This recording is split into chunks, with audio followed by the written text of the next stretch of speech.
Thank you very much, Deputy Speaker. The economics of childhood wellbeing has an increasing and deserved focus on the importance of early childhood experiences in shaping future outcomes. I commend the government for establishing an e-safety commissioner to protect children from predatory behaviour online. Hopefully, it is now common knowledge that spending time on social media can have serious impacts on the emotional development and confidence of children. A report on social media use and children's wellbeing found that there are 3 possible explanations for how social media can have a negative effect on children's wellbeing: social comparisons, finite resources and cyberbullying. These 3 explanations that we have all heard about as adults can contribute to an overall reduction in the satisfaction children feel with their lives. It is important that as adults, and some of us parents, that we do not discredit or discount this feeling of dissatisfaction as just part of growing up, or disregard feeling unsatisfied as a trivial effect of something everybody is going to feel at some point. The effects of social media should be something we are having an open discussion about in the home and informative forums on in schools. As a mum and MP with a public profile, the decision of when and why to post photos that feature my daughter online is something that I've thought about a lot.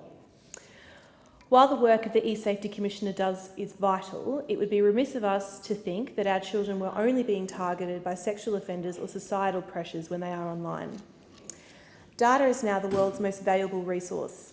The real business of the companies that run social media sites is data mining for third parties.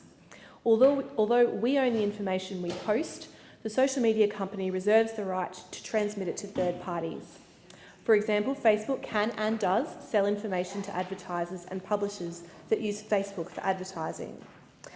As adults, we are always operating in the always-on state, with our phone in hand, ready to click through on a link to stay on top of things. And arguably, as adults, we are able to make an educated decision on whether we click on a link, knowing full well the cyber cookies that will create crumbs of personal data ripe for the mining.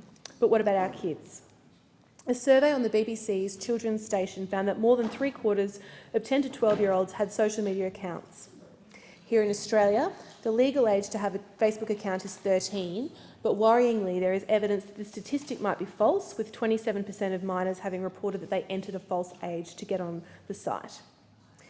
In most cases, children using Facebook don't have the capacity to understand the effects that clicking a link can have on their privacy, nor do they know how to protect their privacy on the internet. Statistical data shows that only 55% of minors know how to change their social media privacy settings, and only 61% know how to erase their browsing history. So the question before us as lawmakers is, do we resign ourselves and our children to the mercy of data mining and accept it as a normal and unavoidable part of cyber life? With the right federal legislation, we don't have to. Spain, France, the Netherlands, Belgium have all taken action to protect the privacy of their citizens online.